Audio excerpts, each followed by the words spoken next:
GBA ಎಲೆಕ್ಷನ್ಗೆ supreme court deadline ಕೊಟ್ಟಿದೆ. June 30ರೊಳಗೆ election ಮುಗಿಸಲು ಸೂಚನೆ ಕೊಟ್ಟಿದೆ. ಅಲ್ಲದೆ ವಾರ್ಡ್ ವಿಂಗಡಣೆ ಅಧಿಸೂಚನೆಗೂ ಫೆಬ್ರವರಿ 20ರವರೆಗೆ ಗಡುವು ಕೊಟ್ಟಿದ್ದು, ಮಾರ್ಚ್ 16ರೊಳಗೆ ಅಂತಿಮ ಮತದಾರರ ಪಟ್ಟಿಯನ್ನ ಪ್ರಕಟಿಸುವಂತೆ ಸೂಚಿಸಿದೆ. ಜೊತೆಗೆ ಮೇ 26ರಿಂದ ಜಾರಿಗೆ ಬರುವ ಹಾಗೆ ಚುನಾವಣಾ ಪ್ರಕ್ರಿಯೆ ಆರಂಭಿಸುವಂತೆ ಸುಪ್ರೀಂ ಕೋರ್ಟ್ ಸೂಚನೆಯನ್ನ ನೀಡಿದೆ.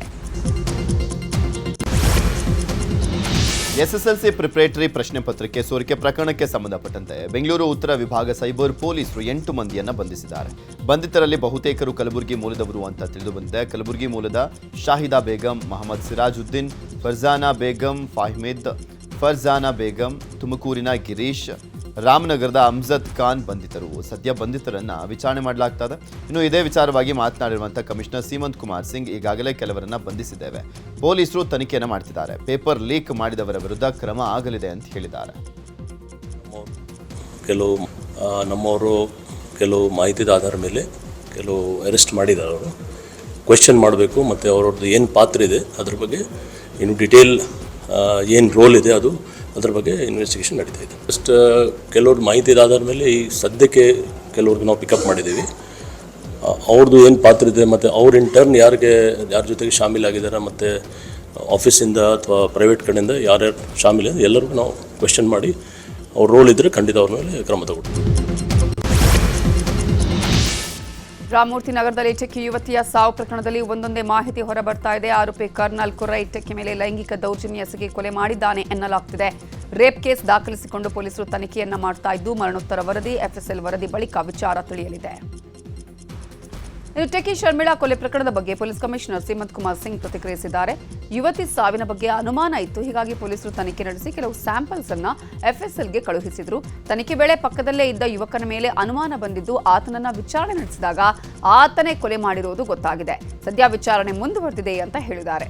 ಇನ್ನು ಇದೇ ವಿಚಾರವಾಗಿ ಸ್ಥಳೀಯ ನಿವಾಸಿಗಳಾದ ವಿನೋದ್ ಹಾಗೂ ಗೌರಮ್ಮ ಕೂಡ ಪ್ರತಿಕ್ರಿಯೆ ಕೊಟ್ಟಿದ್ದಾರೆ. ಲೇಡಿದು ಬಾಡಿ ಸಿಕ್ಕಿತ್ತು, ಸೊ ಯಾವುದು ಕ್ಲೂ ಇರಲಿಲ್ಲ. ಆಗ ಅದಕ್ಕೋಸ್ಕರ ಎಫ್ಎಸ್ಎಲ್ ರಿಪೋರ್ಟ್ಗೋಸ್ಕರ ನಾವು ನಾವು ವಿಸರ ಕಲಿಸಿದ್ದೀವಿ. ಜೊತೆಗೆ ಡಿಟೇಲ್ ಇನ್ವೆಸ್ಟಿಗೇಷನ್ ಮಾಡುವಾಗ ನಂತರ ಗೊತ್ತಾಯಿತು ಇದು ಒಂದು ಮರ್ಡರ್ ಕೇಸ್ ಇದೆ. ಇದು ಮರ್ಡರ್ ಒಬ್ಬ PUC ಓದ್ತಾರೋದು ಒಬ್ಬ ವಿದ್ಯಾರ್ಥಿ ಪಕ್ಕದಲ್ಲಿ ಇರ್ತಾರೆ, ಅವ್ರ ಕಡೆಯಿಂದ ಆಗಿದೆ. ಅವರು ಒಪ್ಕೊಂಡಿದ್ದಾರೆ. ಸಸ್ಪಿಷಿಯಸ್ ಡೆತ್ತಲ್ಲಿ ಯಾವುದೂ ನಮ್ಮ ಹತ್ರ ಕ್ಲೂ ಇರಲಿಲ್ಲ. ಬಟ್ ನಮ್ಮ ಪೊಲೀಸರು ಒಳ್ಳೆ ಕೆಲಸ ಮಾಡಿ ಇದು ಮರ್ಡರ್ ಕೇಸ್ ಡಿಟೆಕ್ಟ್ ಮಾಡಿ ಆರೋಪಿಯವ್ರಿಗೆ ಅರೆಸ್ಟ್ ಮಾಡಿದ್ದಾರೆ. ಅದೇ ಇದು ನಮಗೂ ಗೊತ್ತಾಯಿತು, ನಮಗೂ ಶಾಕಿಂಗ್ ಆಯಿತು ಆ್ಯಕ್ಚುಲಿ. ಸೊ ತುಂಬ ಡಿಸೆಂಟ್ ಹುಡುಗ ಇದ್ದ, ಅವನು ಪಡಾಯಿತು, ಕಾಲೇಜ್ಗೆ ಹೋಗಿ ಬರ್ತಿದ್ದ, ಇಲ್ಲೇ ಒಂದು ಕಾಲೇಜಲ್ಲಿ ಓದ್ತಾ ಇದ್ದ. ಸೊ ಸಿಂಗಲ್ ಪೇರೆಂಟ್ ಇದ್ದರು ಪಾಪ, ಅವರು ತುಂಬ ಚೆನ್ನಾಗಿ ಓದ್ತಿದ್ದ. ಸೊ ತುಂಬ ಡಿಸೆಂಟ್ ಇದ್ದ ಹುಡುಗ. ಸೊ ಈ ಥರ ನಮಗೆ ಕೇಳಿ ಈಗ ಜಸ್ಟ್ ಇವತ್ತೇ ಗೊತ್ತಾಯ್ತು ನಮಗೆ. ಸೊ ಮಾರ್ನಿಂಗ್ ನೀವು ಯಾವ ಮೀಡಿಯಾ ಎಲ್ಲ ಬಂದ್ರಲ್ವ, ಸೊ ನಮಗೆ ಆಗ ಗೊತ್ತಾಯಿತು. ಸೊ ಇದು ಈ ಥರ ಮಾಡ್ಬೋದಾ ಹುಡುಗ ಅಂದ್ಕೊಂಡು ನಮಗೂ ಶಾಕಿಂಗ್ ಆಯಿತು. ಜಾಸ್ತಿ ಅಷ್ಟೊಂದು ಮಾತಾಡ್ತಿರ್ಲಿಲ್ಲ, ಬಟ್ ತುಂಬ ಡಿಸೆಂಟಾಗಿ ಮಾತಾಡ್ತಿದ್ದ. ಅಪ್ಪ ಅದು ವಾಲ್ ನೈಟ್ ಸಾಯಂಕಾಲ ಆದರೆ ಅದು ತಿರುವಕ್ಕೆ ಸ್ವಲ್ಪ ಕಷ್ಟ ಆಗ್ತಾಯಿತ್ತು. ಅವನು ಓದ್ಕೊತಾ ಇರೋನು, ಅಪ್ಪ ಇದು ವಾಲ್ ಆಫ್ ಮಾಡಪ್ಪುಟ ಅಂತಂದ್ರೆ ವಾಲ್ ಆಫ್ ಮಾಡಿಬಿಟ್ಟು ಹೋಗೋಣ ಅಂತ ಹುಡುಗ ಹಂಗಲೇ ಅಲ್ಲ. ಅವ್ರ ಕಾಂಟ್ಯಾಕ್ಟ್ ನಮಗೆ ಗೊತ್ತಿಲ್ಲ. ಅವ್ರಿಗೆ ಬರ ಅದು ಯಾವಾಗ ಬಾಗ್ಲಾಗೆ ಇರೋದು, ಇಸ್ಕೋಬೇಕಿರಲಿಲ್ಲ. ನಮ್ಗೆ ಹೆಂಗೆ ಗೊತ್ತಾಗುತ್ತೆ, ಹೊರಗಡೆನೇ ಕೆಲಸ ಮಾಡ್ಕೊಂಡಿರೋದು. ಅನೈತಿಕ ಸಂಬಂಧ ಶಂಕೆಯಿಂದ ಕಟ್ಟಿಗೆಯಿಂದ ಹೊಡೆದು ವ್ಯಕ್ತಿಯೋರ್ವನ ಕೊಲೆ ಮಾಡಿರುವಂತಹ ಘಟನೆ ಹುಬ್ಬಳ್ಳಿಯ ಕಾನೂನು ವಿವಿ ಕ್ಯಾಂಪಸ್ನಲ್ಲಿ ನಡೆದಿದೆ. 60 ವರ್ಷದ ವಿಠಲ್ ರಾಥೋಡ್ ಮೃತ ದುರ್ದೈವಿಯಾಗಿದ್ದಾನೆ. ಛತ್ತೀಸ್ಗಢದ ಮೂಲದ 3 ಕಾರ್ಮಿಕರು ಕೊಲೆ ಮಾಡಿದ್ರು. ಆರೋಪಿಗಳನ್ನು ನವನಗರ ಠಾಣೆ ಪೊಲೀಸರು ಬಂಧಿಸಿದ್ದಾರೆ. ಮೇಘೌ ಸತನಾಮಿ, ಭಗವಾನ್ ದಾಸ್ ಸತನಾಮಿ ಹಾಗೂ ವಿಮಲಾ ಸತನಾಮಿ ಬಂಧಿತರಾಗಿದ್ದಾರೆ. ಕೊಲೆ ಮಾಡಿ ಆಕಸ್ಮಿಕ ಸಾವು ಅಂತ ಬಿಂಬಿಸಲಿಕ್ಕೆ ಯತ್ನವನ್ನು ಮಾಡಿದ್ದು, ತನಿಖೆ ವೇಳೆ ಕೊಲೆ ಎಂಬುದು ದೃಢವಾಗಿದೆ. ಚಿತ್ರದುರ್ಗದ ರೇಣುಕಾಸ್ವಾಮಿ ಕೊಲೆ ಪ್ರಕರಣದಲ್ಲಿ ಜೈಲಿನಲ್ಲಿರುವಂತಹ ಪವಿತ್ರ ಗೌಡಗೆ ಕೊನೆಗೂ ಮನೆಯೂಟ ಸಿಕ್ಕಿದೆ. ವಾರಕ್ಕೊಮ್ಮೆ ಮನೆಯೂಟ ನೀಡುವಂತೆ 57ನೇ ಸೆಷನ್ಸ್ ಕೋರ್ಟ್ ಆದೇಶವನ್ನು ಮಾಡಿದೆ. ಕೋರ್ಟ್ ಆದೇಶ ಕಟ್ಟುನಿಟ್ಟಾಗಿ ಪಾಲಿಸುವಂತೆ ಹೇಳಿದೆ. ಒಂದು ವೇಳೆ ಆರೋಗ್ಯದಲ್ಲಿ ವ್ಯತ್ಯಾಸವಾದರೆ ವೈದ್ಯರ ಸಲಹೆ ಮೇರೆಗೆ ಮನೆ ಊಟ ನೀಡಲಿಕ್ಕೆ ಸೂಚನೆಯನ್ನು ಕೊಡಲಾಗಿದೆ. ಇನ್ನು ನಾಗರಾಜ್ ಹಾಗೂ ಲಕ್ಷ್ಮಣ್ಗೂ ಮನೆಯೂಟ ಭಾಗ್ಯ ಸಿಕ್ಕಿದೆ. ಚಿತ್ರದುರ್ಗದ ರೇಣುಕಾಸ್ವಾಮಿ ಕೊಲೆ ಪ್ರಕರಣದ ಟ್ರಯಲ್ ರನ್ ವಿಚಾರಣೆ ಮುಂದೂಡಿಕೆಯಾಗಿದ್ದು, ಇವತ್ತು ವಿಚಾರಣೆ ನಡೆಸಿದ ಕೋರ್ಟ್ ನಾಳೆಗೆ ಮುಂದೂಡಿಕೆ ಮಾಡಿದೆ. ನಟ ದರ್ಶನ್, ಪವಿತ್ರ ಗೌಡ ಸೇರಿ 7 ಆರೋಪಿಗಳು ವಿಡಿಯೋ ಕಾನ್ಫರೆನ್ಸ್ ಮೂಲಕ ಹಾಜರಾಗಿದ್ದರು. ಉಳಿದ 10 ಆರೋಪಿಗಳು ಖುದ್ದಾಗಿ ಕೋರ್ಟ್ ಮುಂದೆ ಹಾಜರಾಗಿದ್ದರು. ಈ ವೇಳೆ ನಾಗರಾಜ್ ಮನೆಯೋಟಕ್ಕೆ ಮನವಿ ಮಾಡಿದ್ದು ಆದೇಶ ಮಾಡಲಾಗಿದೆ ಅಂತ ಜಡ್ಜ್ ಹೇಳಿದ್ದಾರೆ. ಇನ್ನು ಆರೋಪಿ ಪ್ರದೋಷ್ ಮತ್ತೆ ಮಧ್ಯಂತರ ಜಾಮೀನು ಕೊಡುವಂತೆ ಕೋರ್ಟ್ಗೆ ಅರ್ಜಿ ಸಲ್ಲಿಸಿದ್ದು, ತಂದೆ ತಿಥಿ ಕಾರ್ಯ ಹಿನ್ನೆಲೆ ಜನವರಿ 17ರಿಂದ 22ರವರೆಗೆ ಮಧ್ಯಂತರ ಜಾಮೀನು ನೀಡುವಂತೆ ಮನವಿ ಮಾಡಿದ್ದ ಕೋರ್ಟ್ ನಾಳೆಗೆ ವಿಚಾರಣೆಯನ್ನ ಮುಂದೂಡಿದೆ. ಐತಿಹಾಸಿಕ ಲಕ್ಕುಂಡಿ ಗ್ರಾಮದ ನಿಧಿ ಸಿಕ್ಕ ಪ್ರಕರಣಕ್ಕೆ ಬಿಗ್ ಟ್ವಿಸ್ಟ್ ಸಿಕ್ಕಿದೆ. ನಿಧಿ ಅಲ್ಲದಿದ್ರೆ ನಮಗೆ ವಾಪಸ್ ಚಿನ್ನ ಕೊಡಿ ಅಂತ ಕುಟುಂಬಸ್ಥರು ದುಂಬಾಲು ಬಿದ್ದಿದ್ದಾರೆ. ಆದರೆ ಜಿಲ್ಲಾಧಿಕಾರಿ ಸಿಎನ್ ಶ್ರೀಧರ್ ಮೌನಕ್ಕೆ ಜಾರಿದ್ದು ಗೊಂದಲದಲ್ಲಿರುವಂತಹ ಕುಟುಂಬಸ್ಥರು, ಗ್ರಾಮಸ್ಥರು ಡಿಸಿ ನಡೆ ವಿರುದ್ಧ ಆಕ್ರೋಶವನ್ನು ವ್ಯಕ್ತಪಡಿಸಿದ್ದಾರೆ. ಗದಗ ಜಿಲ್ಲಾಧಿಕಾರಿಗಳು ಲಕ್ಕುಂಡಿ ಗ್ರಾಮಕ್ಕೆ ಭೇಟಿ ನೀಡಿಲ್ಲ. ಗ್ರಾಮಸ್ಥರಲ್ಲಿ ಉಂಟಾಗಿರುವಂತಹ ಗೊಂದಲ ಕೂಡ ನಿವಾರಿಸಿಲ್ಲ. ಕೂಡಲೇ ಜಿಲ್ಲಾಧಿಕಾರಿಗಳು ಲಕ್ಕುಂಡಿ ಗ್ರಾಮಕ್ಕೆ ಆಗಮಿಸಬೇಕು, ಎಲ್ಲ ಗೊಂದಲಗಳಿಗೆ ಸ್ಪಷ್ಟನೆಯನ್ನು ಕೊಡಬೇಕು ಅಂತ ಆಗ್ರಹಿಸಿದ್ದಾರೆ. ಅದು 3 ದಿನ ಆಗ್ತಿದೆ. ರಾಷ್ಟ್ರ ಮಟ್ಟದಾಗ ಸುದ್ದಿ ಆಗಕತ್ತೈತಿ. ಈಗ ರಾಜ್ಯ ಮತ್ತು ರಾಷ್ಟ್ರ ಮಟ್ಟದಾಗ ಅವ್ರು ಬಂದು ಇಲ್ಲಿವರೆಗಿನ ಏನೂ ಸ್ಪಷ್ಟೀಕರಣ ಕೊಟ್ಟಿಲ್ಲ. ಜನರು ಗೊಂದಲಕ್ಕೀಡಾಗ್ಯಾರ. ಈಗ ಅವರು ಸ್ಟೇಟ್ಮೆಂಟ್ ಕೊಟ್ಟಿಂದ, ಈಗ ಹೇಳಿಕೆ ಕೊಟ್ಟಿಂದ, ಅದ್ರ ಸಲುವಾಗಿ ಈಗ ಮಾನ್ಯ ಜಿಲ್ಲಾಧಿಕಾರಿಗಳು ಬಂದು ಅವ್ರು ಜಂಟಿಯಾಗಿ ಈ ಸರ್ವೇಕ್ಷಣಾ ಅಧೀಕ್ಷಕರು ಏನು ಅದರ ರವಿ ಮುನಿಮನಿಯರು ಏನು ಹೇಳಿಕೆ ಕೊಟ್ಟರ ಅವ್ರು ಕರ್ಕೊಂಬಂದು ಜಂಟಿಯಾಗಿ ಹೇಳಿಕೆ ಕೊಡ್ಬೇಕಂತಂದು ನಾನು ಲಕ್ಕುಂಡಿ ಗ್ರಾಮಸ್ಥರ ಪರವಾಗಿ ಈ ಮೂಲಕ ಅವ್ರಿಗೆ ಆಗ್ರಹ ಪಡಿಸ್ತೀನಿ. ಅಂಥದ್ದು 60-70-75 ಲಕ್ಷ ರೂಪಾಯಿ ಇವತ್ತು ಗೋಲ್ಡ್ ತೊಗೊಂಬಂದು ಸರ್ಕಾರ ಕುಪ್ಸ್ಯಾರ ಅವರು. ಅದು ಬೆಲೆ ಕಟ್ಟಕ್ಕಾಗಲಾರ್ದಂಥ ಗೋಲ್ಡ್, ಹಳೆ ಬಂಗಾರ. ಗದಗ ಜಿಲ್ಲೆಯ ಲಕ್ಕುಂಡಿಯಲ್ಲಿ ನಿಧಿ ಪತ್ತೆ ಪ್ರಕರಣಕ್ಕೆ ಸಂಬಂಧಪಟ್ಟ ಹಾಗೆ ಇವತ್ತು ಕೂಡ ಸ್ಥಳಕ್ಕೆ ಅಧಿಕಾರಿಗಳು ಭೇಟಿ ಕೊಟ್ಟಿದ್ದಾರೆ. ಲಕ್ಕುಂಡಿಗೆ ಪುರಾತತ್ವ ಇಲಾಖೆಯ ನಿರ್ದೇಶಕ ಶೇಜೇಶ್ವರ ನೇತೃತ್ವದ ಅಧಿಕಾರಿಗಳ ಟೀಮ್ ಭೇಟಿ ಕೊಟ್ಟು ಪರಿಶೀಲನೆ ನಡೆಸಿತು. ಆ ಬಳಿಕ ಮಾತಾಡಿದ ಶೇಜೇಶ್ವರ್, ಕುಟುಂಬಕ್ಕೆ ಯಾವುದೇ ರೀತಿ ತೊಂದರೆ ಕೊಡಲ್ಲ, ಪರಿಶೀಲನೆ ಮಾಡಿ ಮನೆ ಕಟ್ಟುತ್ತಿಗೆ ಅನುಮತಿ ಕೊಡ್ತೀವಿ, 5ರ 1 ಭಾಗದಷ್ಟು ನಿಧಿ ಸಿಕ್ಕ ಕುಟುಂಬಕ್ಕೆ ಕೊಡ್ತೀವಿ ಅಂತ ಹೇಳಿದರು. ಹೇಳಿದ್ವಲ್ಲ ಸರ್, ಇದ್ರ ಮೇಲೆ ಮೌಲ್ಯ ನಿಗದಿ ಮಾಡಿ ಏನು ಪರಿಹಾರ ಕೊಡೋಕ್ಕಿದ್ದು ಬರುತ್ತೋ ಅದನ್ನು ನಾವು ಖಂಡಿತ ಕೊಡ್ತೀವಿ ಸರ್. ಜಿಲ್ಲಾಡಳಿತ ಹೋಗ್ತಿದ್ದು ನಾವು ಮಾತಾಡಿ 5ನೇ 1 ಭಾಗ ಸರ್ ಅದು ಪರಿಶೀಲನೆ ಮಾಡ್ತೀವಿ ಸರ್. ಈಗ ಬಂದಿಲ್ಲ ಲಕ್ಕುಂಡಿಗೆ, ಜಿಲ್ಲಾಡಳಿತ ಸಂಪರ್ಕಿಸಿ ಹಿರಿಯ ಅಧಿಕಾರಿಗಳ ಜೊತೆ ಚರ್ಚೆ ಮಾಡ್ತೀವಿ. ನಮ್ಮ ಹಿರಿಯ ಅಧಿಕಾರಿಗಳ ಜೊತೆ ಎಲ್ಲ ಕೂತು ಚರ್ಚೆ ಮಾಡಿ ಏನು ಮಾಡ್ಬೋದು. ಒಟ್ಟು ಅವ್ರಿಗಂತೂ ತೊಂದರೆ ಆಗಲ್ಲ ಸರ್, ಲೋಕಲ್ ಅವ್ರಿಗೆ ತೊಂದರೆ ಆಗಲ್ಲ ನೋಡ್ಕೊತೀವಿ ಸರ್. ಅದು ಮುಂದೆ. ಲಕ್ಕುಂಡಿ ನಿಧಿ ಪತ್ತೆ ಪ್ರಕರಣದ ಸಂಬಂಧ ರಿತ್ತಿ ಕುಟುಂಬ ಈಗ ನಮಗೆ ಚಿನ್ನ ಬೇಡ, ಮನೆ ಬೇಕು ಅಂತ ಯೂಟರ್ನ್ ಹೊಡೆದಿದೆ. ನ್ಯೂಸ್ 18 ಜೊತೆ ಮಾತನಾಡಿದಂಥ ರಿತ್ತಿ ಕುಟುಂಬಸ್ಥರು, ಪುರಾತತ್ವ ಇಲಾಖೆ ಅಧಿಕಾರಿ ರಮೇಶ್ ಮೂಲಿಮನೆ ಅದು ಕುಟುಂಬಕ್ಕೆ ಸೇರಿದ್ದು ಅಂತ ಹೇಳಿದ್ರು. ಹೀಗಾಗಿ ನಮಗೆ ಚಿನ್ನ ಸೇರಿದ್ದು ಅಂತ ಒತ್ತಾಯ ಮಾಡಿದ್ವಿ. ಇವಾಗ ನಮಗೆ ಚಿನ್ನ ಬೇಡ, ನಮಗೆ ಮನೆ ನಿರ್ಮಾಣ ಮಾಡಿಕೊಡಿ, ಜೊತೆಗೆ ಸರ್ಕಾರಿ ನೌಕರಿ ಕೊಡಬೇಕು ಅಂತ ಒತ್ತಾಯಿಸಿದ್ದಾರೆ. ಏನು ಅವ್ರ ಬಂದು ನಿಮ್ಮದಾದ್ರೆ ನೀವು ನೋಡಿ ಅನ್ರಿ, ನಾವು ನಮ್ಮದಾದ್ನಿಲ್ಲ ನಮ್ಗೆ ಕೊಡು ನೀವು ಆಶಾ ನಮಗೆ ಬೇಡ, ನಾವು ಅಲ್ಲಿ ಅಂದ್ರೆ ನಾವು ನೇನ ಉಜ್ಜ ಕೊಡ್ರಿ, ನನ್ನ ಮನೆನ ಎಲ್ಲ ಜನ ಮನೆ ಕೊಡ್ರಿ. ನಮ್ಮ ಅಣ್ಣರು ಸ್ನಾನ ಮಾಡಿ ಬ್ಯಾಂಕ್ನಾಗ ಸ್ನಾನ ಮಾಡಿ ಮನೆ ಹಾಕ್ಕೊಡ್ತಾರೆ. ಬ್ಯಾಂಕ್ನಾಗ ಸ್ನಾನ ಮಾಡ್ಯಾರಿ ಕೊಡ್ರಿ ಅಂತೇಳಿ ನಾವು ಇವಾಗ ಮನೆ ಮಾಡಿಕೊಡ್ರಿ ಅಂತೇಳಿ ಆ ಹುಡುಗ ಕೊಡ್ರಿ ಅಂತೇಳಿ ನಾವು 3 ದಿನ ಆಯ್ತು ನಾವು ಅಲ್ಲೇ ಅಂದಿವಿ ನೋಡ್ರಿ. 3 ದಿನ ಆದರೂ ಅಲ್ಲೇ ಅಂದಿವಿ. ನಿನ್ನೆ ನಾವು ಬಂದು ಅಂದಲ್ಲ, ಅದ ಒಂದು ಮಾತು ಅಂದದ್ದು ಅಷ್ಟ ಕರೆ ನಾವು ಅಲ್ಲೇ ಅಂದೀವಿ ರೀ. ಇವತ್ತು ಅಂದೀವಿ, ಮೊನ್ನೆ ಅಂದೀವಿ, ನಿನ್ನೆ ಅಂದೀವಿ ರೀ. ಆದ್ರೆ 1 ನಿಮಿಷ. ಮೈಸೂರಲ್ಲಿ ಪ್ರಾಚೀನ ಪುರಾತತ್ವ ಪ್ರಾಧ್ಯಾಪಕ ಡಾಕ್ಟರ್ ಶಿಲ್ವ ಪಿಳ್ಳೈ ಅಯ್ಯಂಗಾರ್ ಮಾತನಾಡಿದ್ದಾರೆ. ಭೂಮಿಯ ಒಳಗಡೆ ಮೌಲ್ಯವಾದ ಚಿನ್ನ, ನಾಣ್ಯ ಏನೇ ಸಿಕ್ಕರೂ ಕೂಡ ನಿಧಿ ಅಂತ ಪರಿಗಣಿಸಲಾಗುತ್ತೆ. ಈ ಹಿಂದೆಯೇ ಈ ಬಗ್ಗೆ ಭಾರತ ಸರ್ಕಾರ ಕಾಯ್ದೆಯನ್ನ ಮಾಡಿದೆ. ಲಕ್ಕುಂಡಿಯಲ್ಲಿ ಸಿಕ್ಕಿರುವ ಚಿನ್ನವನ್ನ ನೋಡಿದ್ದೇನೆ, ಅದು ಐತಿಹಾಸಿಕ ಚಿನ್ನ ಅಂತ ಸಂಬಂಧಪಟ್ಟ ಇಲಾಖೆ ರೆಕಾರ್ಡ್ ಮಾಡುತ್ತೆ. ನಿಧಿ ಪತ್ತೆಗೆ ಒಂದು ಪ್ರೊಸೀಜರ್ ಇದೆ. ನಿಧಿ ಸಿಕ್ಕ ಸುತ್ತಮುತ್ತ 300 ಮೀಟರ್ ಪರಿಶೀಲನೆ ಮಾಡ್ತಾರೆ. ಸಿಕ್ಕ ಚಿನ್ನದಲ್ಲಿ ಯಾವುದಾದ್ರೂ ದಾಖಲೆ, ಯಾವ ಕಾಲದ ಚಿನ್ನ ಅನ್ನುವಂತಹ ಕುರುಹು ಇದ್ರೆ ಅದನ್ನು ಸಂರಕ್ಷಣೆ ಮಾಡೋದು ಸರ್ಕಾರದ ಜವಾಬ್ದಾರಿ. ಒಂದು ವೇಳೆ ಕೇವಲ ಚಿನ್ನ ಇದ್ರೆ, ಐತಿಹಾಸಿಕ ಹಿನ್ನೆಲೆ ಇಲ್ಲ ಅಂದ್ರೆ ಅದನ್ನ ಹರಾಜು ಹಾಕಬಹುದು ಅಂತ ಹೇಳಿದ್ದಾರೆ. ಈಗ ಚಿನ್ನ ಸಿಕ್ಕಿದೆ ಲಕ್ಕುಂಡಿನಲ್ಲಿ, ಅದು ನಿಧಿನೇ. ಕೆಲವರೆಲ್ಲ ನಿಧಿ ಅಂತಂದರೆ ಚಿನ್ನದ ಆಭರಣಗಳು ಸಿಕ್ಕಬೇಕು, ಅಥವಾ ಒಡೆದೋಗಿರೋದು ಸಿಕ್ಕಬಾರ್ದು, ಅಥವಾ ಕಾಯಿನ್ ಸಿಕ್ಕಬೇಕು, ಹಾಗೇನಿಲ್ಲ. ಯಾವುದೇ ಮೌಲ್ಯವುಳ್ಳ 10 ರೂಪಾಯಿಗಿಂತ ಅಧಿಕ ಮೌಲ್ಯವುಳ್ಳ ಪದಾರ್ಥಗಳು ಭೂಮಿಯ ಒಳಭಾಗದಲ್ಲಿ ಹೂಳಿದ್ರೆ ಅದನ್ನು ನಿಧಿ ಅಂತ ಪರಿಗಣಿಸಲಾಗುತ್ತೆ. ಇದು ಕೋಗಿಲು ಬಡಾವಣೆಯಲ್ಲಿ ಅಕ್ರಮ ಮನೆಗಳ ತೆರವು ಪ್ರಕರಣದ ಸಂಬಂಧ ಬಿಜೆಪಿಯ ಸತ್ಯಶೋಧನಾ ತಂಡದಿಂದ ವರದಿ ಸಲ್ಲಿಕೆ ಮಾಡಲಾಗಿದೆ. ಶಾಸಕ ಎಸ್ಆರ್ ವಿಶ್ವನಾಥ್ ನೇತೃತ್ವದ ತಂಡ ಬಿಜೆಪಿ ರಾಜ್ಯಾಧ್ಯಕ್ಷ ಬಿವೈ ವಿಜೇಂದ್ರಗೆ ವರದಿ ಸಲ್ಲಿಸಿದ್ದಾರೆ. ಬಳಿಕ ಮಾಧ್ಯಮಗಳಿಗೆ ಮಾತನಾಡಿದಂತೆ ಎಸ್ಆರ್ ವಿಶ್ವನಾಥ್ 108 ಪುಟಗಳ ವರದಿ ಸಲ್ಲಿಕೆ ಮಾಡಿದ್ದೇವೆ. ಕೋಗಿಲು ಬಡಾವಣೆ ಅಲ್ಲ, ಅದು ಮೊದಲು ಬಂಡೆ ಇದ್ದ ಜಾಗ.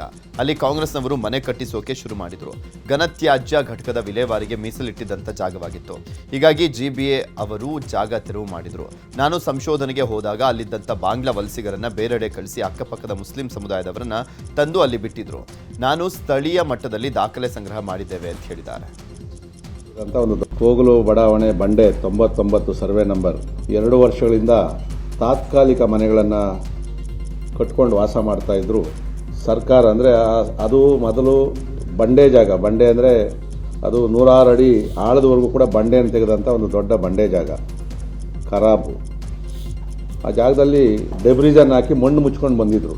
ಅಲ್ಲಿ ಕೆಲವರು ಕಾಂಗ್ರೆಸ್ಸಿನ ಮುಖಂಡರು ಮತ್ತು ಬೇರೆ ಬೇರೆ ಮುಖಂಡರುಗಳು ಸೇರಿಕೊಂಡು ಅಲ್ಲಿ ಗುಡಿಸಲನ್ನು ಕಟ್ಸೋದಕ್ಕೆ, ಮನೆ ಕಟ್ಸೋದಕ್ಕೆ ಪ್ರಾರಂಭ ಮಾಡಿದ್ರು. ಮೂಲತಃ ಅದು ಸರ್ಕಾರಿ ಜಾಗ ಆಗಿದ್ದರೂ ಕೂಡ ಆ ಜಾಗವನ್ನು ಘನತ್ಯಾಜ್ಯ ವಿಲೇವಾರಿ ಘಟಕಕ್ಕೆ ಕಂದಾಯ ಇಲಾಖೆಯಿಂದ ಹಸ್ತಾಂತರವನ್ನು BBMPಗೆ, ಆಗಿನ ಹಿಂದಿನ BBMPಗೆ ಹಸ್ತಾಂತರವನ್ನು ಮಾಡಿ ಈಗಿನ GBA ಅಧಿಕಾರಿಗಳು ಘನತ್ಯಾಜ್ಯ ಆ ಜಾಗವನ್ನು ತೆರವು ಮಾಡಿದ್ರು. ಅದು ಸರಿ ಐತೆ, ಅದು ಯಾಕಂದರೆ ಅದು ಸರ್ಕಾರಿ ಜಾಗ. ಕಾಂಗ್ರೆಸ್ ಮುಖಂಡರೇ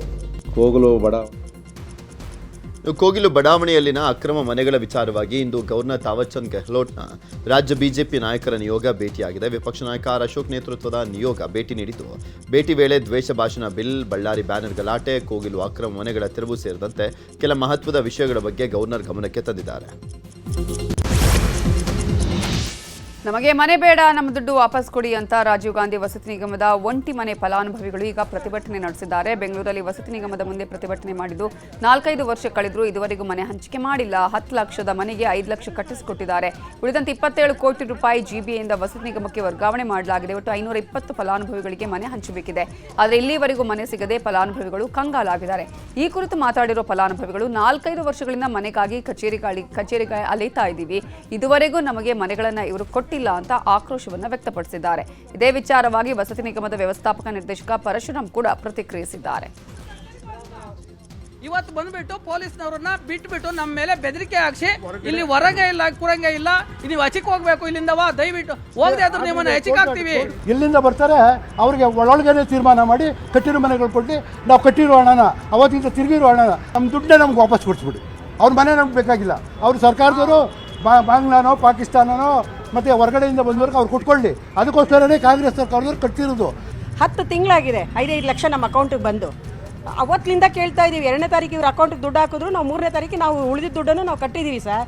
ನಮಗೆ ಯಾರು ಕೊಡ್ತಾರೆ ಸರ್? ಬಾಡಿಗೆ ಕಟ್ಟಬೇಕು, ಇವ್ರು ಬಡ್ಡಿ ಕಟ್ಟಬೇಕು. ಇವ್ರು ಅಲಿತಾ ಇದ್ದೀವಿ ಇಲ್ಲಿಂದ BBMP ನಿಗಮ. ಇವ್ರ ಮೇಲೆ ಕೇಳಿದ್ರೆ ಅವ್ರನ್ನ ಕೇಳಿದ್ರೆ CC ಅವ್ರನ್ನ ಎಲ್ಲ ಅಂದ್ರೆ ಒಂದು 10 ಸಾರಿ ನಾವು ಮೀಟ್ ಮಾಡಿದ್ದೀವಿ. ನಮ್ಮ ಮನೆಯವರು ಕೂಲಿ ಕೆಲಸ ಮಾಡೋರು, ನಾನು ಮನೆ ಕೆಲಸ ಮಾಡೋರು. ಆಯ್ತು ಸರ್, 1.5 ವರ್ಷ 2-3 ವರ್ಷ 4 ವರ್ಷನೇ ಆಯ್ತು ಅಂದ್ಕೊಳ್ಳಿ. ಅದು ದುಡ್ಡು ಬಂದು 5 ಲಕ್ಷ ಬಂದು 1 ವರ್ಷದ ಮೇಲೆ ಆಗಿದೆ. ಈಗ ಕೇಳಿದ್ರೆ ಏನಂತಾರೆ? ಕೇಳಿದ್ರೆ ಇನ್ನ ಇಲ್ಲ, ಅಲ್ಲಿಂದ ಬರ್ಬೇಕು ಪಟ್ಟಿ ಅಂತ ಹೇಳ್ತಿದ್ದಾರೆ ಸರ್. ಆ ಥರ ಅಲ್ಲಿ ಹೋಗಿ ಕೇಳಿ ಅಲ್ಲಿಂದ ಇಲ್ಲಿಗೆ ಬಂದಮೇಲೆ ನಾವು ನಿಮಗೆ ಫೋನ್ ಮಾಡ್ತೀವಿ ಅಂದವ್ರು ಇವತ್ತಿಗೂ ಇಲ್ಲ. 27 ಕೋಟಿ 50 ಲಕ್ಷ. ಸೊ ಮೇ ಬಿ ಅಲ್ಲಿ ಪ್ರೊಸೆಸ್ ನಡೀತಾ ಇದೆ. ಅಲ್ಲಿ ಒಂದು ಕಮಿಟಿ ಇದೆ, ಕಮಿಟಿಯಲ್ಲಿ ಅವರು ಲಿಸ್ಟ್ ಮಾಡಿ ಕೊಡಬೇಕು, ಬೆನಿಫಿಷರಿ ಲಿಸ್ಟ್ ಮಾಡಿ ಕೊಡಬೇಕು. ಪ್ರೊಸೆಸ್ ನಡೀತಾ ಇದೆ. ಬಟ್ ಆ ಪಟ್ಟಿ ಆದಷ್ಟು ಬೇಗ ಬರ್ಬೋದು ಅಂತ ಅನ್ಕೊಳ್ತೀವಿ. 5 ಲಕ್ಷ ಅಮೃತ್ ಮಹೋತ್ಸವದಲ್ಲಿ ಉಳಿದದ್ದು ಇವ್ರು ಕೊಡಬೇಕು. ಇವ್ರು ಪಾರ್ಟ್ ಅಮೌಂಟ್ ಕಟ್ಟಿದ್ದಾರೆ, ಇನಿಷಿಯಲ್ ಡಿಪಾಸಿಟ್ ಕಟ್ಟಿದ್ದಾರೆ, ಇನ್ನೂ ಫುಲ್ ಅಮೌಂಟ್ ಕಟ್ಟಿಲ್ಲ. ಫುಲ್ ಅಮೌಂಟ್ ಕಟ್ಟಿದವ್ರಿಗೆ ಮನೆ ಹ್ಯಾಂಡ್ ಓವರ್ ಮಾಡಿದ್ದೀವಿ. ಅದು ವರ್ಚುವಲ್ ಅಕೌಂಟ್ ಇದೆ ನಮ್ಮದು, ಮತ್ತು ಇದು ನಮ್ಮದು ಮತ್ತು ಬೆನಿಫಿಷರಿದು ಒಂದು ವರ್ಚುವಲ್ ಅಕೌಂಟ್ ಇದೆ.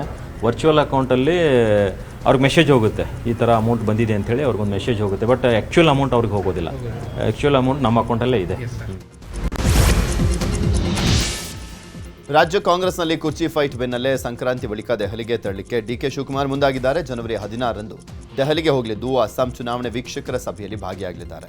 ಇದೇ ವೇಳೆ ರಾಹುಲ್ ಗಾಂಧಿ ಭೇಟಿಯಾಗಿ ರಾಜ್ಯ ರಾಜಕೀಯದ ಕುರಿತು ಚರ್ಚೆ ನಡೆಸುವಂತ ಸಾಧ್ಯತೆ ಇದೆ. ಇದಾದ ಮೇಲೆ ಅಲ್ಲಿಂದ ವಾಪಸ್ ಬಂದ ಮೇಲೆ ಮತ್ತೆ ಜನವರಿ 22ರಂದು DKಶಿ ದೆಹಲಿಗೆ ತೆರಳಲಿದ್ದಾರೆ ಅಂತ ಹೇಳಲಾಗ್ತಾ ಇದೆ. ರಾಮ್ಜಿ ಕುರಿತು ಬಹಿರಂಗ ಚರ್ಚೆಗೆ ಸಿದ್ಧ ಅಂತ ಕೇಂದ್ರ ಸಚಿವೆ ಶೋಭಾ ಕರಂದ್ಲಾಜೆ ಹೇಳಿದ್ದು, ಹುಬ್ಬಳ್ಳಿಯಲ್ಲಿ ಮಾತಾಡಿದ ಅವರು, ರಾಮ್ಜಿ ಬಿಲ್ ಪಾಸ್ ಆಗಿದೆ, ಕಾಂಗ್ರೆಸ್ನವರು ಯಾಕೆ ವಿರೋಧ ಮಾಡ್ತಿದ್ದಾರೆ? ಸರ್ಕಾರ ಅಧಿವೇಶನ ಕರೆದು ಚರ್ಚೆ ಮಾಡಲಿ, ಅಧಿವೇಶನದಲ್ಲಿ ಭಾಗಿಯಾಗೋ ಕುರಿತು ಬಿಜೆಪಿ ನಿರ್ಧರಿಸಲಿದೆ. ಕಾಂಗ್ರೆಸ್ ವೇದಿಕೆ ಸಿದ್ಧ ಮಾಡಿದ್ರೆ ನಾವು ಚರ್ಚೆಗೆ ಹೋಗೋದಕ್ಕೂ ರೆಡಿ ಅಂತ ಸವಾಲು ಹಾಕಿದ್ದಾರೆ. ಮಾಡ್ತಾ ಇದ್ದೀರಾ ಅಥವಾ ಕೇವಲ ಮಾತ್ರ ವಿರೋಧ ಮಾಡ್ತಾ ಇದ್ದೀರಾ?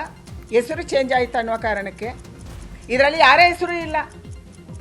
ಶಾರ್ಟ್ ಫಾರ್ಮ್ ಅಲ್ಲಿ ಇದನ್ನು ರಾಮ್ಜಿ ಅನ್ನುತ್ತಾರೆ ಬಿಟ್ರೆ, ಇದೊಂದು ರೋಜ್ಗಾರ್ ಯೋಜನೆ, ವಿಕಸಿತ ಭಾರತದ ರೋಜ್ಗಾರಿ ಯೋಜನೆ ಇದು. ಅದಕ್ಕಾಗಿ ಇದರ ಸಲುವಾಗಿ ನೀವು ವಿರೋಧ ಮಾಡ್ತಾ ಇದ್ದೀರಾ ಅಥವಾ ಕೇವಲ ಹೆಸರಿಗೆ ಮಾತ್ರ ಮಾಡ್ತಿದ್ದೀರಿ? ಇವತ್ತು ಪ್ರತಿಯೊಂದು ವಿರೋಧದ ಕಾರಣಕ್ಕೆ ನೀವು ವಿರೋಧ ಮಾಡ್ಬೋದು. ನಿಮ್ಮ ಪಕ್ಷ ವಿರೋಧ ಮಾಡುತ್ತೆ ಅಂತ ನೀವು ವಿರೋಧ ಮಾಡ್ಬೋದು. ಹಲವಾರು ಜನ ಇಂಡಿವಿಜುವಲಿ ನಮ್ಮ ಹತ್ರ ಚೆನ್ನಾಗಿದೆ ಇದು ಅಂತ ಹೇಳಿದವರು ಅಲ್ಲಿ ಬಂದು ಬಾವಿಗಿಳಿದಿರ್ಬೋದು. ಮನ್ರೇಗಾ ವಿಚಾರದಲ್ಲಿ ಕಾಂಗ್ರೆಸ್ ವಿರುದ್ಧ ಎಚ್ಡಿಕೆ ಟೀಕೆ ವಿಚಾರದ ಬಗ್ಗೆ ಎಐಸಿಸಿ ಅಧ್ಯಕ್ಷ ಮಲ್ಲಿಕಾರ್ಜುನ್ ಖರ್ಗೆ ವಾಗ್ದಾಳಿಯನ್ನು ಮಾಡಿದ್ದಾರೆ. ಬೆಂಗಳೂರಿನಲ್ಲಿ ಮಾತನಾಡಿದಂಥ ಅವರು, ನಾನು ಯಾರ ಹೇಳಿಕೆಗೂ ಪ್ರತಿಕ್ರಿಯೆ ನೀಡಿಲ್ಲ. ಮನ್ರೇಗಾ ರೈಟ್ ಟು ವರ್ಕ್ ಕಾರಣಕ್ಕಾಗಿ ಕೊಡುಗೆಯನ್ನು ಕೊಟ್ಟಿದ್ದು. ಮನಮೋಹನ್ ಸಿಂಗ್ ತಂದಂಥ ಕಾನೂನು ಬಡವರ ಹೊಟ್ಟೆ ತುಂಬಿಸುವುದಕ್ಕಾಗಿ, ಬಡವರಿಗೆ ಸಹಾಯ ಮಾಡುವ ಕಾನೂನಿಗೆ ಕೊಡಲಿ ಪೆಟ್ಟು ಹಾಕ್ತಾ ಇದ್ದಾರೆ. ಪಂಚಾಯಿತಿಯಲ್ಲಿ ನಡೆಯುವಂಥ ಕೆಲಸಗಳಿಗೆ ಅಡ್ಡಗಾಲು ಹಾಕುವಂಥ ಯೋಜನೆ ಮಾಡ್ತಿದ್ದಾರೆ. 60-40 ಅಂತ ರಾಜ್ಯದ ಮೇಲೆ 30% ಹೆಚ್ಚಿನ ಭಾರವನ್ನು ಹಾಕ್ತಾ ಇದ್ದಾರೆ. ಬಡವರಿಗೆ ಸಿಗೋದನ್ನು ನಿಲ್ಲಿಸಬೇಕು ಅನ್ನೋದು ಅವರ ಉದ್ದೇಶ ಅಂತ ವಾಗ್ದಾಳಿಯನ್ನು ಮಾಡಿದ್ದಾರೆ. ಇನ್ನು ಇದೇ ವಿಚಾರವಾಗಿ ಸಚಿವ ಎಚ್ ಸಿ ಮಹದೇವಪ್ಪ ಕೂಡ ಪ್ರತಿಕ್ರಿಯೆಯನ್ನು ಕೊಟ್ಟರು. 60-40 ಅಂತ ಹೇಳಿ ರಾಜ್ಯದ ಮೇಲೆ 30% ಹೆಚ್ಚಿನ ಭಾರವನ್ನು ಹಾಕ್ತಕ್ಕಂಥ ಕೆಲಸ ಕೇಂದ್ರ ಸರ್ಕಾರ ಮಾಡಿದೆ. ಮೊದಲ 90-10% ಇತ್ತು, ಇವತ್ತು 60-40 ಮಾಡಿದ್ದು ಅರ್ಥ ಏನಂದ್ರೆ ಈ ಮನ್ರೇಗಾ ಕಂಪ್ಲೀಟ್ ಆಗಿ ಸ್ಟಾಪ್ ಮಾಡಬೇಕು, ಬಡವರಿಗೆ ಸಿಗ್ತಕ್ಕಂಥದ್ದನ್ನು ನಿಲ್ಲಿಸಬೇಕು ಅಂತಕ್ಕಂಥದ್ದು ಅವರ ಉದ್ದೇಶ ಆಗಿದೆ. ಸಿಎಂ ಹೊಗಳಿರೋ ವಿಚಾರವಾಗಿ ವಿಜಯಪುರದಲ್ಲಿ ಮಾತಾಡಿರೋ ಶಾಸಕ ಬಸನಗೌಡ ಪಾಟೀಲ್ ಯತ್ನಾಳ್, ಸಿದ್ದರಾಮಯ್ಯ ಕಾಂಗ್ರೆಸ್ ಸಿಎಂ ಅಲ್ಲ, ಅವರು ರಾಜ್ಯದ ಮುಖ್ಯಮಂತ್ರಿ. ಸಿಎಂ ನಮ್ಮ ಕ್ಷೇತ್ರಕ್ಕೆ ಬಂದಾಗ ಗೌರವ ಸಲ್ಲಿಸಬೇಕು, ನಾನು ಸಲ್ಲಿಸಿದ್ದೇನೆ. ಇದಕ್ಕೆ ಕೆಲವರಿಗೆ ನೋವಾದರೆ ನಾನೇನು ಮಾಡೋದಕ್ಕಾಗಲ್ಲ. ಜನ ನನ್ನನ್ನು ಬೆಂಬಲಿಸಿದ್ದಾರೆ, ಅದು ನನ್ನ ಮೇಲಿರುವ ಅಭಿಮಾನ. ನಾನು ಸಿದ್ದರಾಮಯ್ಯ ಅವರಿಗೆ ಗೌರವ ನೀಡಿದಂತೆ ಕಾಂಗ್ರೆಸ್ನವರು ಸಹ ಪ್ರಧಾನಿಗೆ ಗೌರವ ನೀಡಲಿ ಅಂತ ಹೇಳಿದ್ದಾರೆ. ದೇವಸ್ಥಾನದ ಹುಂಡಿಯನ್ನೇ ಕಳ್ಳರು ಕದ್ದು ಪರಾರಿಯಾಗಿರುವಂಥ ಘಟನೆ ಬೆಳಗಾವಿ ಜಿಲ್ಲೆಯ ನಿಪ್ಪಾಣಿ ತಾಲೂಕಿನ ಹೊರವಲಯದ ಆಂದೋಲನ ನಗರದಲ್ಲಿರುವಂಥ ಶ್ರೀ ಸ್ವಾಮಿ ಸಮರ್ಥ ದೇಗುಲದಲ್ಲಿ ನಡೆದಿದೆ. ಮಧ್ಯರಾತ್ರಿಯಲ್ಲಿ ದೇಗುಲಕ್ಕೆ ನುಗ್ಗಿ ಕಳ್ಳರು ಹುಂಡಿಯನ್ನ ಕದ್ದೊಯ್ದಿದ್ದಾರೆ. ಕಳ್ಳರ ಕೈಚಳಕ ಸಿಸಿಟಿವಿಯಲ್ಲಿ ಸೆರೆಯಾಗಿದೆ. ಶಾಸಕಿ ನಯನ ಮೋಟಮ್ಮ ವಿರುದ್ಧ ಅಶ್ಲೀಲ ಕಾಮೆಂಟ್ ವಿಚಾರಕ್ಕೆ ಸಂಬಂಧಪಟ್ಟ ಹಾಗೆ ಮೂಡಿಗೆರೆ ಪೊಲೀಸ್ ಠಾಣೆಯಲ್ಲಿ ಎಫ್ಐಆರ್ ದಾಖಲಾಗಿದೆ. ಇನ್ಸ್ಟಾಗ್ರಾಂನಲ್ಲಿ ಅಶ್ಲೀಲ ಕಾಮೆಂಟ್ ಮಾಡ್ತಾ ಇದ್ದ ರಾಮನಗರ ಮೂಲದ ಯಕ್ಷಿತ್ ರಾಜ್ನನ್ನ ಬಂಧಿಸಲಾಗಿದ್ದು, ಬೆಂಗಳೂರಲ್ಲಿ ಕೆಲಸ ಮಾಡ್ತಾ ಇದ್ದ ಯಕ್ಷಿತ್ ರಾಜನ್ನ ಪೊಲೀಸರು ಅರೆಸ್ಟ್ ಮಾಡಿದ್ದಾರೆ. ಅಶ್ಲೀಲ ಕಾಮೆಂಟ್ಸ್ ವಿಚಾರವಾಗಿ ಅಕ್ಟೋಬರಲ್ಲಿ ನಯನ ಮೋಟಮ್ಮ ದೂರು ಕೊಟ್ಟಿದ್ರು. ಸದ್ಯ ಅಶ್ಲೀಲ ಕಾಮೆಂಟ್ ಮಾಡಿದವನನ್ನ ಬಂಧಿಸಿ ಜೈಲಿಗೆ ಕಳುಹಿಸಲಾಗಿದೆ. ಬೆಂಗಳೂರಿನ ಬಿಜೆಪಿಯ ಕಚೇರಿಯಲ್ಲಿ ಜಿಲ್ಲಾ ಮಟ್ಟದ ಸಭೆ ಮಾಡಲಾಗ್ತಾ ಇದೆ. ಇಂದು ರಾಯಚೂರು, ಮಂಗಳೂರು, ಕೊಡಗು ಜಿಲ್ಲೆಗಳಲ್ಲಿ ಮುಖಂಡರ ಜೊತೆ ರಾಜ್ಯಾಧ್ಯಕ್ಷ ವಿಜೇಂದ್ರ ಸಭೆಯನ್ನು ಮಾಡ್ತಿದ್ದಾರೆ. ಸಭೆಯಲ್ಲಿ ಪಕ್ಷ ಸಂಘಟನೆ, ಚುನಾವಣಾ ತಯಾರಿ, ಸರ್ಕಾರದ ವಿರುದ್ಧ ಹೋರಾಟ ಬಗ್ಗೆ ಚರ್ಚೆಯನ್ನು ಮಾಡಲಾಗ್ತಾ ಇದೆ. ಇನ್ನು ಸಭೆಯಲ್ಲಿ ಗೋವಿಂದ ಕಾರಜೋಳ, ರಾಯಚೂರು ಜಿಲ್ಲಾ ನಾಯಕರು ಭಾಗಿಯಾಗಿದ್ದರು. ನಟ ಸೋನು ಸೂದ್ ಇತ್ತೀಚೆಗೆ ಗುಜರಾತ್ಗೆ ಭೇಟಿ ಕೊಟ್ಟಿದ್ರು. ಭಾರೇಶ್ವರ ಗೋಶಾಲೆಗೆ ಭೇಟಿ ಕೊಟ್ಟ ಸೋನು ಸೂದ್ ಗೋ ಸಂರಕ್ಷಣೆಗೆ ಅಂತ ಗೋಶಾಲೆಗೆ 22 ಲಕ್ಷ ರೂಪಾಯಿಗಳನ್ನು ದಾನವಾಗಿ ನೀಡಿದ್ರು. ಇನ್ನು ಸೋನು ಸೂದ್ ಭೇಟಿ ವೇಳೆ ಭಾರೇಶ್ವರ ಆಶ್ರಮದಲ್ಲಿ ಜಾನಪದ ಸಂಗೀತ ಸಂಜೆ ಕಾರ್ಯಕ್ರಮ ಆಯೋಜಿಸಲಾಗಿತ್ತು. ಕಾರ್ಯಕ್ರಮದಲ್ಲಿ ಸೋನು ಸೂದ್ ಕೂಡ ಭಾಗಿಯಾಗಿದ್ರು.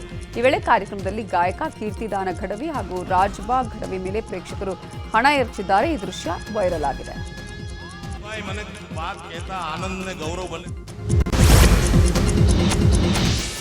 ರಾಷ್ಟ್ರ ರಾಜಧಾನಿ ದೆಹಲಿಯಲ್ಲಿರೋ ಯಮುನಾ ನದಿ ಸಂಪೂರ್ಣವಾಗಿ ಕಲುಷಿತವಾಗಿದೆ. ನದಿ ತುಂಬಾ ಬಿಳಿ ನೊರೆಯೇ ಆವರಿಸಿಕೊಂಡಿದೆ.